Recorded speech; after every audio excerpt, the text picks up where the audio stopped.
شرور أنفسنا وسيئات أعمالنا من يهده الله فلا مضل له ومن يضلل فلا هادي له أشهد أن لا إله إلا الله وحده لا شريك له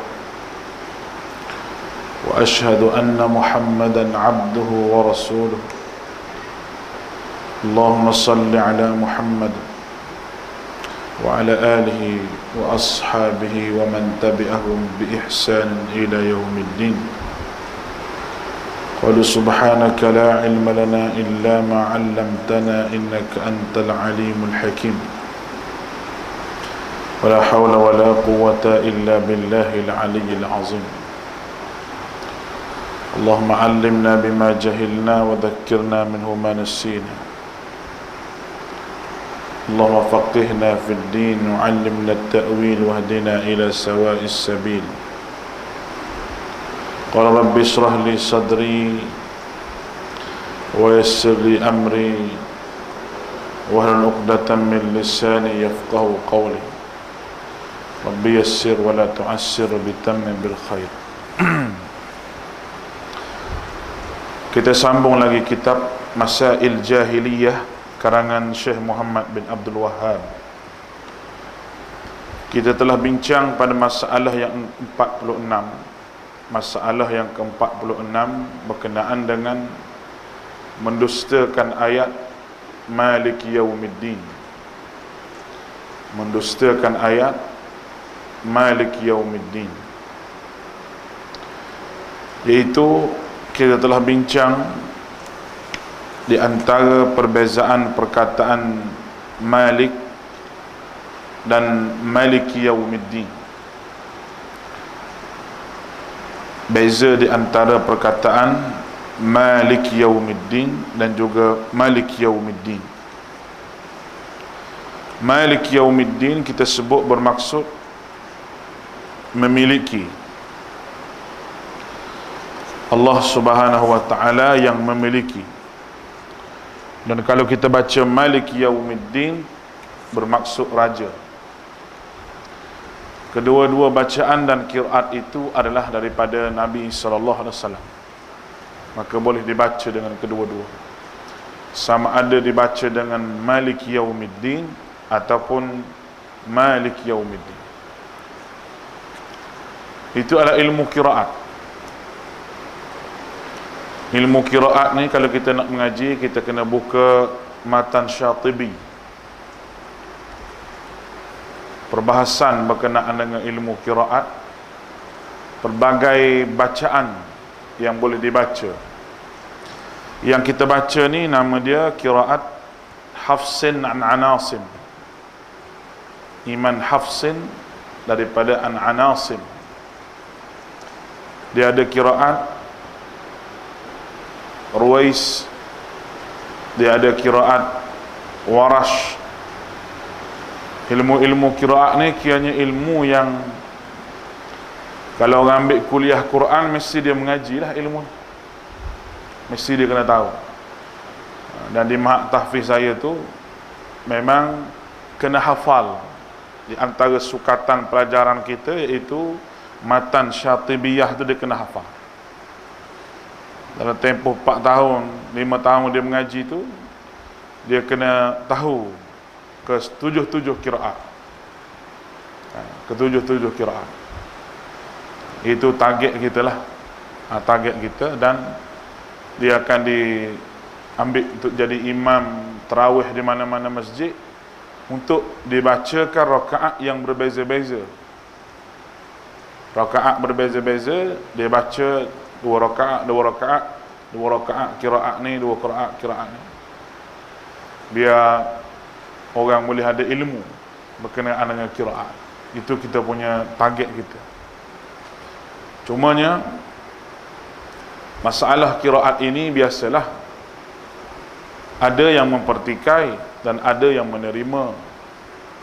Tetapi qiraat yang diterimanya masyhur adalah 7 qiraat. Qiraat sab'ah. Kalau tuan-tuan dengar orang baca Wadduha contoh, itu qiraat Warash dia panggil. Wadduha. Kita takut tuan-tuan dengar begitu, kata orang Perak baca begitu. Nah, tu bukan orang Perak tu. Nah, itu jenis Warash. Ihdinas zira, dia sebut. Bukan ihdinas sira, dia sebut ihdinas zira. Siratal ladzina an'amta alaihim, dia baca. Itu di antara bacaan yang pelik-pelik. Kalau kita pergi di sebelah maghribi, memang dia gitu.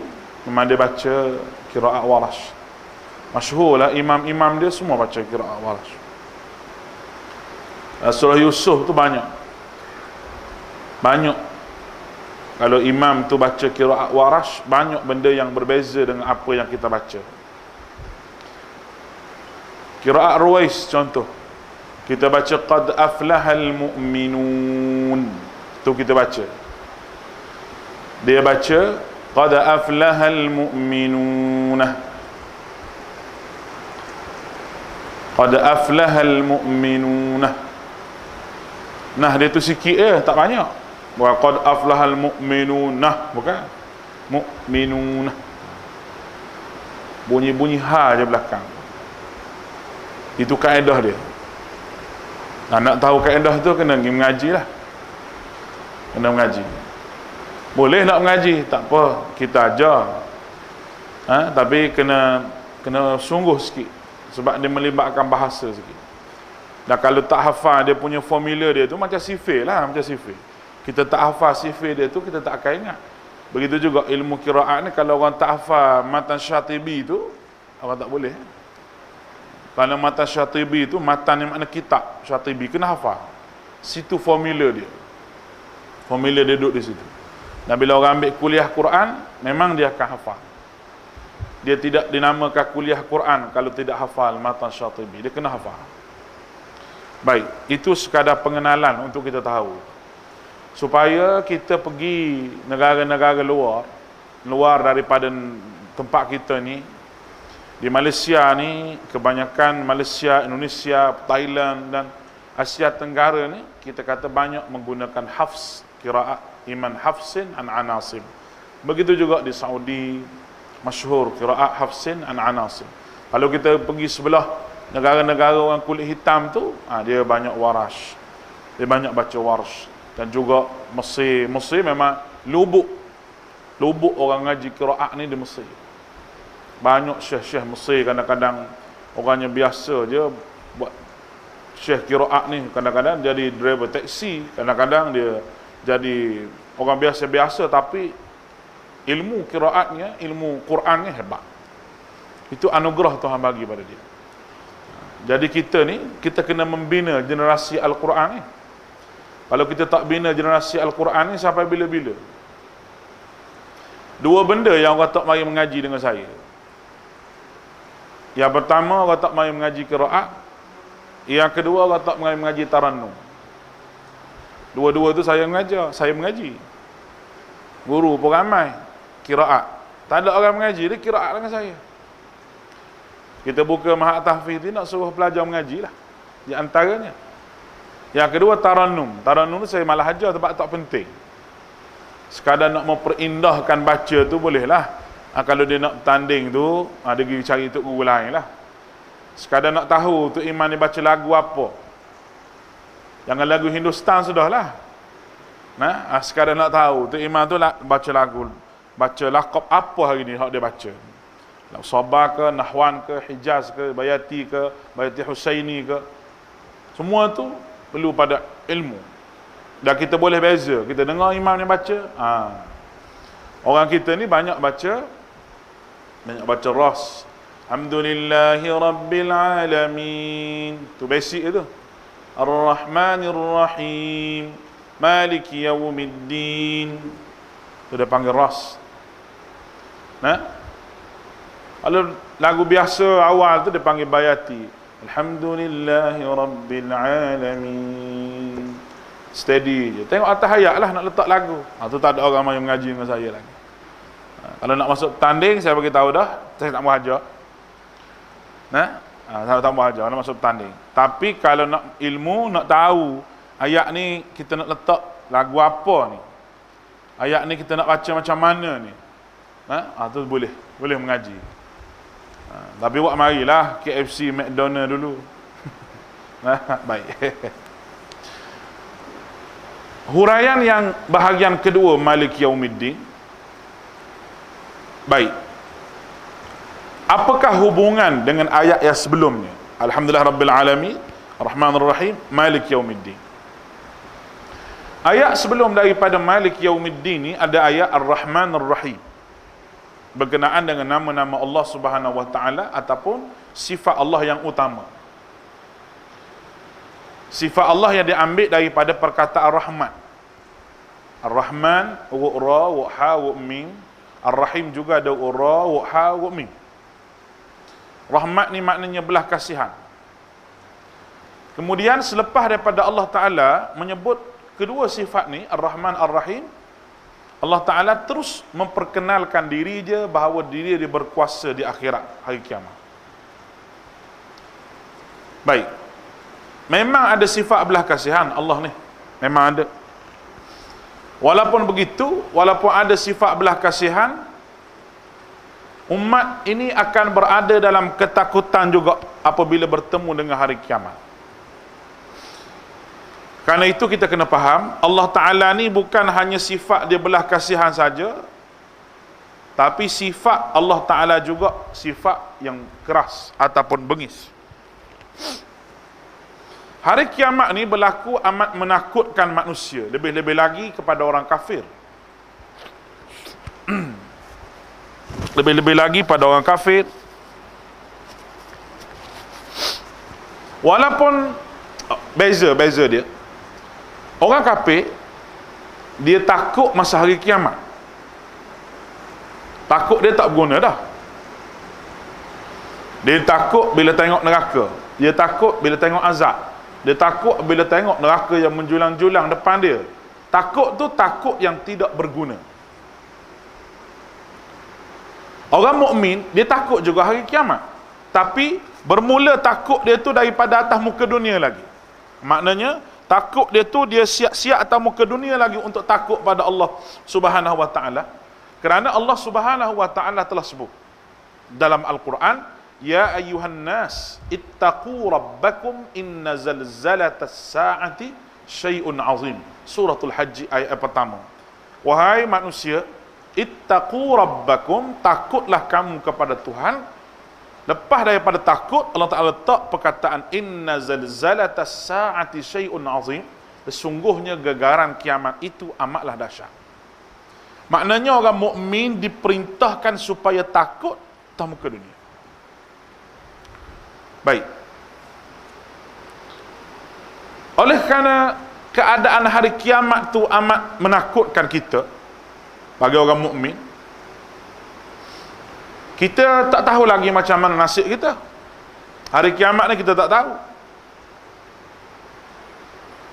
Ini bermakna jangan kita berharap kepada sifat Ar-Rahman Ar-Rahim Allah Ta'ala saja untuk kita senang hati hidup. Jangan. Kita kena tahu juga bahawa Allah Subhanahu wa Ta'ala juga bersifat dengan bengis untuk kita takut. Oleh kerana itu, apabila datangnya Ar-Rahman Ar-Rahim, manusia mungkin senang hati sebab Allah Ta'ala Maha Pemurah, mengasihani. Itu sifat-sifat yang panggil Jamaliyah. Jadi dua, Jalaliyah, Jamaliyah. Sifat-sifat yang baik-baik, sifat-sifat, satu lagi sifat-sifat yang bengis-bengis. Jabbar, Al-Mutakabbir, jenis lipat bumi, jenis muntuhkan bumi, jenis menggegarkan bumi. Itu jangan main-main tu. Jadi manusia jangan duduk apa ni kita panggil duduk galik sangat dengan Ar-Rahman Ar-Rahim saja. Kena tahu juga Allah Ta'ala ni Malik Yaumiddin, supaya balance perasaan kita. Hidup atas muka dunia ni kena tahu kedua, bahawa Tuhan rahmat, Tuhan tu juga yang akan mengazabkan manusia. Sebagaimana yang disebut dalam Al-Quran Al-Karim, Ghafiriz dzambi wa qabilit taubi syadidil iqabi dit tauli la ilaha illa. Allah Ta'ala ni Ghafiriz dzambi, mengampunkan dosa. wa qabilit taub, terima taubat. Kalau kita dengar dua sifat ni, kita rasa tenanglah. Tuhan ampun dosa, Tuhan terima taubat. Tapi kita kena dengar sifat selepas daripada tu, syadidil iqab, amat berat siksa dia. Amat berat siksa dia. Maknanya Allah Ta'ala ni dalam banyak-banyak sifat, dia letak sifat dia hak jamal, hak baik-baik, hak lembut-lembut, hak rahmat. Dia pun celah satu benda, kamu kena takut kepada aku hari kiamat. Takut itu bermula daripada atas muka dunia. Jangan takut sampai akhirat baru takut, jangan. Baik. Allah Ta'ala berfirman dalam Al-Quranul Karim, yauma idzi yattabi'una ad-da'iya la 'iwaja lahu wa khashatil aswatu lir-rahman fala tasma'u illa hamsa. Surah Taha ayat 108. Pada hari itu mereka menurut seruan panggilan orang yang menyeru, mereka dengan tidak dapat melencong dari menurutnya, dan diam khusyuklah segala suara mereka di hadapan Allah kepada Allah yang melimpah-limpah rahmat, sehingga engkau tidak mendengar melainkan bunyi yang amat perlahan. Tapi jangan kita keliru. Pada hari kiamat tu Allah Ta'ala juga memang menunjukkan rahmat dia. Bukan tak ada langsung sifat rahmat Allah. Ada. Sifat rahmat Allah di mana? Terdapat sifat rahmat Allah Subhanahu Wa Ta'ala yang boleh kita nampak pada hari akhirat, iaitu Allah Ta'ala menyelamatkan orang mukmin. Dan ada orang yang tidak duduk di tengah panas mentari pada hari akhirat. Ada orang yang duduk di bawah, yaumala sab'atun fi zillihi, 7 golongan yang boleh duduk di bawah naungan arsy Allah Ta'ala, di saat tiada seorang pun dinaungi dengan bayangan ketika mana panas tari, panahnya matahari yang didekatkan dengan manusia dengan kadar sejengkal.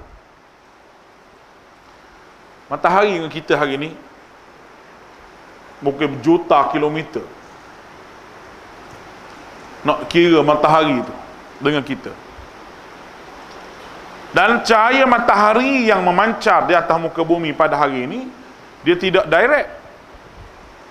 Dia dilapisi dengan ozon untuk menapis cahaya matahari, untuk menyesuaikan diri hidup atas muka dunia ni berdasar kepada suhu di tempat-tempat tertentu.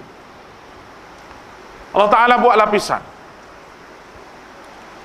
Kalau kita menerima cahaya matahari secara direct, mungkin kulit kita terbakar, ataupun kulit kita hangus, ataupun kita dijangkiti dengan penyakit. Sekarang ni orang saintis dia bimbang kerana lapisan ozon telah pun nipis, dia kata, hasil daripada pencemaran. Sama ada pencemaran itu berbentuk asap ataupun pencemaran itu berbentuk gelombang. Gelombang yang kita tak nampak juga mendatangkan kesan pencemaran dan boleh menipiskan lapisan ozon. Itu boleh kita bacalah dalam kenyataan dia. Memang bumi ini hakikatnya dia akan panas dan dia akan memanas. Sebab itu air yang berada di kutub utara semakin cair, yang menyebabkan air menjadi banyak. Dan banyak tempat-tempat yang tak biasa banjir, berlakunya banjir. Dan kita kena ingat bahawa kadar air yang Allah Ta'ala tentukan adalah daripada dulu sampai ke sekarang kadar air yang sama. Hari-hari kita boleh tengok runtuhan bukit-bukit ais di kutub utara, menunjukkan bahawa bumi ini semakin hari semakin panas. Kalau kita nak tengok hadis-hadis Nabi SAW, memang begitulah keadaan. Semakin tua bumi ini, kita panggil bumi ini semakin tua. Bila sampai satu tahap, manusia buat kerosakan lagi, kerana kerosakan yang berlaku di atas muka bumi ini kerana kerja tangan manusia sendiri. Sama ada kerosakan yang berbentuk fizikal ataupun kerosakan yang berbentuk dalaman, yang kita sebut zahir ataupun batin. Allah Ta'ala sebut dalam Quran, zaharal fasadu fil barri wal bahr bima kasabat aydin nas. telah nyata keburukan di darat dan di dasar laut hasil daripada di darat dan di laut hasil daripada kerja tangan manusia sendiri. Maknanya manusia yang tidak pelihara alam ini dan tidak pandai berinteraksi dengan alam. Kadang-kadang terpaksa buat kerana keadaan menuntut begitu. Keadaan menuntut begitu. Orang makin ramai. Mungkin parit-parit air, tempat saliran air terpaksa di kampus. Timbun, tambun jadi kawasan perumahan. Sedangkan itu laluan air. Bukannya kita nak buat sangat, tetapi benda itu terpaksa buat. Kerana keperluan orang kepada rumah dan tanah. Boleh faham ni? Itu benda yang berlaku. Kerana manusia makin ramai. Jadi, kalau kita nak kaitkan sains dengan alam ini, dan kita nak kaitkan alam ini, sains ini dengan ayat-ayat Al-Quran, begitu banyak. Perubahan cuaca yang berlaku, walaupun siang dan malam itu, Tuhan tentu, last sekali siang dan malam itu, tak menjadi stabil, dan tanda itu tanda kiamat. Tanda itu tanda kiamat. Sekarang ni matahari, bulan dengan orang panggil cakrawala hak lain itu, dia bergerak di atas jalan dia sendiri. Dia panggil orbit. Wasyamsu tajri li mustaqarrin laha. Zalika taqdirul azizil alim wal qamara qaddarnahu manazil hatta 'ada kal 'urjunil qadim. Asy-syamsu yanbaghi laha an tudrikal qamara wal lailu sabiqun nahar wa kullun fi falakin yasbahun. Wa kullun fi falakin yasbahun. Allah Ta'ala sebut. Semua tu bergerak di atas tempat dia sendiri. Tetapi apabila masa kiamat, Allah Ta'ala gegarkan muka bumi ini, dan semua tak bergerak di atas tempat dia. Mungkin hak ni bergerak ke ni, hak ni mari begini, hak ni pergi ke depan, hak ni ke belakang, hancur lebur. Dan benda itu diperakui oleh orang sains sendiri bahawa satu hari nanti segala cakrawala ini akan berlaga sama-sama dia. Sebelum orang sains sebut tu, Quran dah sebut lama dah. Itu dia panggil ilmu i'jazul ilmi, ilmu mukjizat Al-Quran. Baik. Manusia ni memang mahukan keadilan. Atas muka dunia ni mesti ada orang yang tidak diberi hak dia dengan adil. Tidak diberi hak dia dengan betul. Maka di antara sifat rahmat Allah Ta'ala juga, akhirat ni berlaku, yang kita kata Allah yang menguasai akhirat ni, di antara rahmat Allah Ta'ala juga, Allah Ta'ala mengadili orang yang dizalimi di atas muka dunia. Bersesuaian dengan nama Allah, iaitu Al-Adlu. Nama Allah ni Al-Adlu, yang maha adil. Adil lawan dia apa? Zalim. Zalim tidak ada pada Allah. Bagaimana yang saya sebut selalu, Allah sendiri yang mengharamkan sifat zalim itu ada pada diri dia. Maka Allah tidak zalim. Mana-mana orang yang dizalimi di atas muka dunia ini, dia tetap akan diadili di hadapan Allah di hari akhirat. Yang menyebabkan orang yang dizalimi lebih kuat dia bergantung dengan Allah, lebih kuat dia berdoa dengan Allah Ta'ala, kerana akhirat akan ada untuk diadili seorang-seorang yang buat zalim pada dia. Wa may yaghlul ghalla ya'ti bi yaumil qiyamah. Allah Ta'ala sebut. Itu berkenaan dengan orang yang mana dia ambil tanah orang. Orang yang ambil tanah orang itu dipikul tanah itu dengan 7 lapis bumi di hari akhirat. Kerana mengambil tanah. Tanah kita tipu macam mana tak tahu orang tua tu, tanah orang tu jadi tanah kita. Orang tua kadang-kadang nak baca plan pun dia tak erti mana dah. Mata pun dia tak nampak dah, tua dia buat pergi pejabat. Lah sekali jual tanah tu, jadi milik orang lain. Banyak kes gitu berlaku. Maka orang ni akan pikul 7 lapis bumi ni di hari akhirat esok. Dosa yang berkaitan sesama manusia akan diadili di hadapan Allah Ta'ala. menuduh orang, caci maki orang, mengambil hak orang, fitnah orang, semua itu akan diadili. Allah Ta'ala akan panggil seorang-seorang orang yang tidak puas hati dengan kita. Akan datanglah orang yang tidak puas hati dengan kita tu. Dan kita tak puas hati dengan orang, kita akan panggil. Sebab apa berlaku benda tu? Kerana tidak ada bayaran duit di hari akhirat dan tidak ada penjara di hari akhirat, kecuali pahala yang kamu tu kena buat mari pada aku, dan dosa yang aku tanggung kena buat naik atas kepala kamu. Itu change dia panggil, tukar di hari akhirat. Kalau atas muka dunia ni orang saman di mahkamah, ada yang sama malu. Sama malu, ada orang yang kena bayar RM1 juta Malaysia.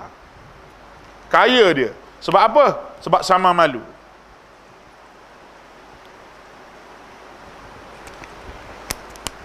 Bismillah.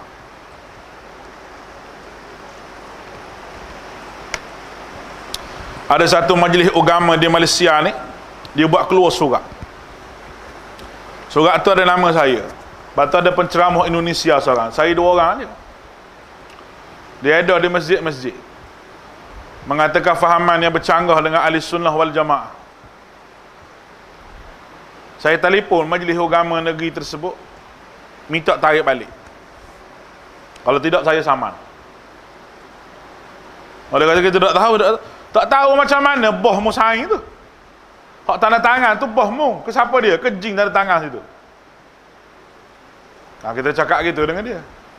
Saya tak tahu, tak tahu, tanya bos. Nasib baik dia tarik balik, kalau tidak kaya aku. Lah. Jadi dia panggil pergi pejabat. Baru nak panggil. Ada ke gitu? Tuduh dulu baru panggil. Tak apalah, kita ni lah. Fasda' bima tu'mar wa'arid 'anil jahili. Buat apa yang Tuhan suruh, jangan duk bercara orang tak tahu tu. Allah Ta'ala kata. Pegang atas prinsip tu, kita gilah muzakarah. Adalah orang bawa pergi jumpa. Gilah. Begitu begini, begitu begini, begitu begini, kita minta maaf lah gitu. Saya kata maaf tak apa, tapi bersihkan nama saya lah. Buat keluar surat balik lah, kata saya tak bersalah. Kalau tidak saya saman. Sebab tuduhan awak ni. Cuba buat mari klip video saya yang kata bercanggah dengan akidah ahli sunnah wal jamaah. Buat mari. Kau tak jawab. Ni lain sikit bercanggah, lain sikit bercanggah. Banyaklah saya syarah tu. Ustaz-ustaz tu, boh-boh depan tu ada 3 orang. Saja nak dengar tazkirah kita gitu. Nah, mula-mula dia bercakap dulu, bercakap, baru-baru kita bercakap. Dia kaedah kita nak bercakap dengan orang ni, biar orang bercakap dulu. Kaedah dia macam orang muntah. Orang muntah ni, orang muntah, kita bagi obat. Boleh obat kita tu nak hidup-hidup, nak mampu-mampu. Boleh faham tu? Tapi kalau tengah muntah tu kita masuk obat, tengah muntah masuk obat tak jadi. Dia jadi tawak obat kita tu. Tak jadilah, dia kena bercakap habis. Sehingga orang tu bercakap, kita tanya, habis dah bercakap? Habis dah, dengar saya bercakap pula. Mari lah sekali, minta maaf tak apalah. Kita ni, taklah nak musuh sangat. Taklah nak bermusuh sangat, tapi maruah kita. Tapi tak apalah, dia kata biarlah. Tak jadilah. Allahu Akbar. Macam-macam manusia ni. Jadi akhirat, orang-orang yang tuduh apa semua tu, kita panggil. Kita panggil kenapa? Kerana kita nak claim pahala daripada dia, sebab dia tak minta maaf dengan kita atas muka dunia. Boleh faham ni? Macam mana ustaz kalau kita maafkan di atas muka dunia? Kita maafkan di atas muka dunia lagi cepat kita masuk surga. Dia lebih kat tu pula. Dia lebih kat tu. Kalau kita memaafkan dia atas muka dunia lagi, kita tahu dia tu kata pada kita. Dan dia mari minta maaf. Dan kita maafkan dia. Lagi cepat masuk surga. Kerana betapa besarnya pahala memaafkan kesilapan orang lain. Maka tak pernah rugi benda tu. Tak pernah rugi. Kalau kita kata dia mari minta maaf, kita tak maaf dia, kita tak maaf. Tak boleh. Tuhan akan tanya di hari akhirat, aku lagi kan maaf dosa hamba ku yang lebih besar daripada tu. Mu ni siapa dia? Makhluk. Payah juga nak masuk syurga. Nampak ni? Kesimpulannya kalau dia mari minta maaf, kita maafkan dia. Dan kalau kita baik pun, kalau kita ni jenis nak masuk syurga cepat, tak mau kira bercara banyak-banyak. Kira bercara banyak ni kalau kita tak maaf orang lain. Dia mari depan Allah Ta'ala esok begini, mu tak maaf lagi ni atas muka dunia. Mari bercara banyak perkara. Kita kata kita maaf lah semua hak buat salah dengan kita tu, supaya mudah untuk kira bercara masuk syurga Allah Ta'ala. Allah Ta'ala akan bagi pahala kepada kita memaafkan orang pula, yang lebih banyak pahalanya. Mana tak rugi, kedua tu tak rugi. Kalau orang berhutang pun begitu juga. Ada akhirat dia bayar dengan pahala. Boleh nampak ni? Pakai bayar pahala. Kalau kita halalkan dia, besar pahala menghalalkan orang yang berhutang. Lagi besar pahala dia.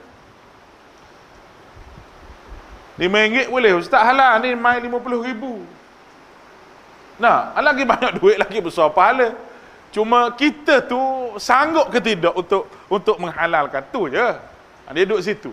Kita tu sanggup ke tak? Kalau nampak dia ni memang tak nak bayar, dia pun susah nampak tu. Tak jamin dia boleh bayar. Berapa hidup dia pun susah. Dia kata tak apalah, halal lah. Kalau dia tu susah. Tapi kalau dia tu hutang, tapi Allah Akbar, rumah baru, kereta baru. Tu patutlah. Buat kira bercara akhirat. Nampak ni? Allahu Akbar. Nabi hajar kita berdoa pada kita, Allahumma inna na'udzubika minal hammi wal hazan, wa na'udzubika minal ajzi wal kasal, wa na'udzubika minal jubni wal bukhli, wa na'udzubika min ghalabati ad-daini wa qahhir rijal. Itu di antara doa Nabi. Na'udzubika min ajzi wal kasal, malas, bakhil, dan juga bebanan hutang yang banyak. Na'udzubika min ghalabati ad-daini wa qahhir rijal, hutang yang sampai orang tu ugut kita, dan hutang ni menjatuhkan maruah kita. Itu benda dia. Jadi kita kena ingat, semua tu akan diadili. Jadi bila mari Ar-Rahman Ar-Rahim, lepas tu mari Malik Yaumiddin, memang sesuai sangat, kerana orang yang jangan terpengaruh dengan sifat rahmat Allah Ta'ala saja. Kita kena tahu bahawa apa yang kita buat ini akan dibalas oleh Allah Subhanahu Wa Ta'ala. Baik. Pada hari kiamat, tak sama layanan Allah untuk orang baik dengan orang jahat, kerana dia berkuasa pada hari itu. Di atas muka dunia ni mungkin nampak sama. Orang baik boleh makan, orang jahat lagi seronok tengok dia makan. Orang baik naik kereta, orang yang tak baik, orang yang kufur pada Allah, lagi besar kereta pada kita, lagi hebat daripada kita, harta lagi banyak, ekonomi dia kuasai, kerana Allah Ta'ala bagi pada dia begitu. Jadi itu nilaian manusia di atas muka dunia. Tapi Allah Ta'ala tidak. Allah Ta'ala tak pandang apa yang ada pada manusia tu semua. Walaupun nampak ya kawan ni lebih, walaupun kawan tu kufur, hak ni kurang, walaupun hak ni beriman pada Allah, Allah Ta'ala tak pandang begitu. Allah Ta'ala pandang nilaian iman yang ada dalam tubuh tu sendiri. Kerana orang yang kufur pada Allah diberi. Sebab apa dia diberi, ustaz kita tanya? Kan dia kufur pada Allah, Allah Ta'ala boleh je tak mau bagi pada dia. Tapi Allah Ta'ala tu adil. Dia buat manusia, dia akan cukupkan segala keperluan untuk manusia. Dia akan cukupkan. Dan kalau dia tu diberi, maknanya Tuhan bagi pada dia dengan bagi sungguh. Sebab akhirat dia tak dapat apa dah. Ulaikal ladzina laisa lahum fil akhirati illa an-nar. Akhirat tidak ada bahagian pada dia kecuali neraka Allah Subhanahu Wa Ta'ala. Baik. Dan Allah ni dia tak perlu pun ibadah kita, dia tak perlu. Dia tak perlu pun ibadah kita semua ni sebenarnya. Dia tetap jadi Tuhan. Kena faham. Cuma Allah Ta'ala nak supaya kamu jadi hamba aku dengan cara ibadah gini. Kalau mu tak mau ibadah pun tak apa, membuatlah caramu, tapi neraka. Taklah kata manusia, ibadahlah pada aku perlu sangat ibadahmu ni supaya aku naik pangkat. Naik pangkat apa? Dia Tuhan dah. Kalau ketua-ketua jabatan ni menasabah, kalau orang bawah dia ni tak buat kerja dengan baik, dia kena tekan juga bawah atas tu ada tu. Dia ketua jabatan, atas tu pengarah tu mesti kena tekan. Dia pun tekan orang bawah ni supaya dia cepat naik pangkat, supaya jabatan dia menjadi jabatan yang terbaik di audit. Allah Ta'ala tak perlu. Mu tak semayang, kata apa tak semayang? Biar mu boleh makan lagi, tak semayang. Tapi ingat, akhirat aku nak bunuh neraka. Jadi neraka surga akhirat ni tidak akan dihayati oleh orang yang tidak beriman pada Allah Ta'ala. Dia akan ada pada tubuh orang yang beriman pada Allah, percaya pada akhirat. Sebab tu sebut Malik Yaumiddin sepatah ni, maknanya akhirat kena ada dalam tubuh. Lepas tu berapa kali sehari duk sebut Malik Yaumiddin, Malik Yaumiddin, Malik Yaumiddin tu boleh kata berapa kali sehari kita sebut? 17 kali sehari lebih kurang tak? Hak wajib Malik Yaumiddin, Malik Yaumiddin. Sebut Malik Yaumiddin tu kita faham ataupun tidak? Berkuasa macam mana Allah Ta'ala ni? Allah Ta'ala berkuasa di atas muka dunia satu hal, akhirat tu satu hal lagi. Ya Allah.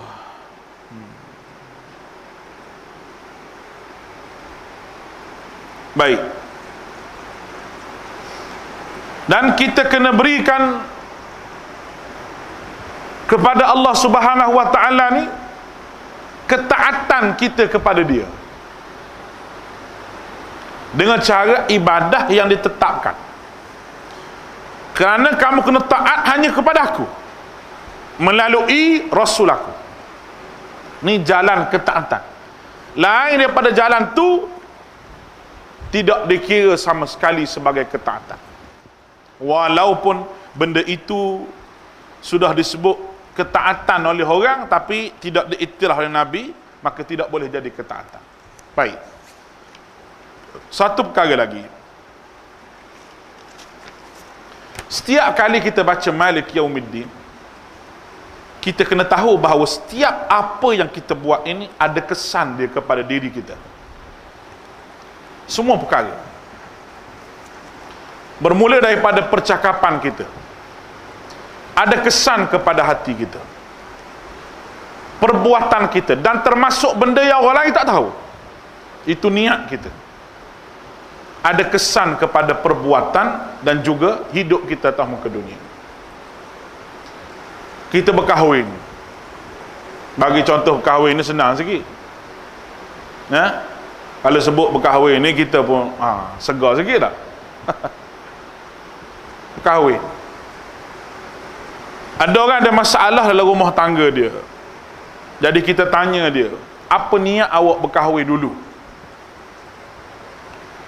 Niat ni boleh tajdid, boleh perbaharui niat ni. Mungkin masa kahwin dulu niat kita tak berapa bagus, mungkin pada ketika tu. Tapi bila kita sedar bahawa masalah-masalah ni mari, mungkin niat kita tak betul, dan memang begitulah.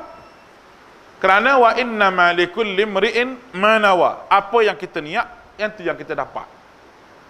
Yang tu yang kita dapat. Niat kita baik, insya-Allah Tuhan tolong bersama Allah. Nabi kata dalam hadis qudsi, sesungguhnya Allah Ta'ala sentiasa dengan sangkaan baik hamba-hambanya. Allah Ta'ala sentiasa dengan sangkaan baik hamba-Nya. Kita bersangka baik dengan Allah Subhanahu Wa Ta'ala. Orang mukmin kena bersangka baik, kerana setiap perkara yang Allah Ta'ala tetapkan kepada kita itu adalah merupakan benda yang mesti kita terima. Soal jodoh ni soal Allah Ta'ala. Mungkin dulu kita menikah bukan kerana Allah, lepas tu Tuhan uji dengan macam-macam. Tiba-tiba kita terhantuk, orang panggil sekejap duduk, kita kata rupa-rupanya aku ni niat bukan kerana Allah Ta'ala. Kita tajdid niat kita. Masa itu juga Allah Ta'ala memperbaiki kita punya perbuatan itu ke arah keikhlasan. Sebab tu kita kata niat itu penting. Niat itu penting. Dan kita kena ingat bahawa saya sebut tadi, perbuatan kita ni ada kesan. Dan kesan tu mari sebelum jadi perbuatan itu jadi niat dulu. Kerana Nabi sebut innamal a'malu binniyat. Setiap perbuatan tu dengan niat. Lalu kita kena baiki niat kita. Baiki niat kita. Kalau kita mari mengaji, niat kita nak dapat ilmu, Tuhan bagi ilmu. Tapi kalau kita mari mengaji, niat dia lain sikit. Mari juga tapi lain sikit niat dia, kebetulan hari itu sembelih kambing 4 ekor. Maka kambing itulah yang kita dapat. Ilmu mungkin tak dapat. Mungkin kalau ustaz tu berhenti lambat-lambat sikit, kita pun tengok ustaz tu tengok jam, tengok ustaz tu tengok jam. Sebab apa? Ada kambing 4 ekor ni. Dia akan jadi gitu dah. Dan mungkin dia pun fikir banyak-banyak, dia kata, tak jadi aku ni. Hari makan baru nampak. Orang kata ni. Dia mari dulu, mari kerana takut orang kata. Kemudian Allah Ta'ala nak bagi hidayah pada hati dia, nak sangkut hidayah pada hati dia, itulah sekali dia mari, ada makan-makan, boleh tak mari, ada makan pun dia mari, tak ada makan pun dia mari. Mungkin dia jadi orang ikhlas. Jadi niat tu, benda yang kena jaga. Itu para ulama salaf kata, nak jaga amalan, nak istiqamah amalan tu mudah. Kita boleh istiqamah dengan daya kekuatan kita. Tapi nak jaga niat yang ikhlas itu susah. Bukan senanglah benda itu, tuan-tuan rahmati oleh Allah. Baik. Masuk waktu dah? Cepat. Yang akhir sekali saya nak sebut pada malam ni. Lalu, kita tengok daripada awal. Alhamdulillahi Rabbil Alamin. Tu kita puji Allah Ta'ala mula-mula. Ar-Rahmanir Rahim.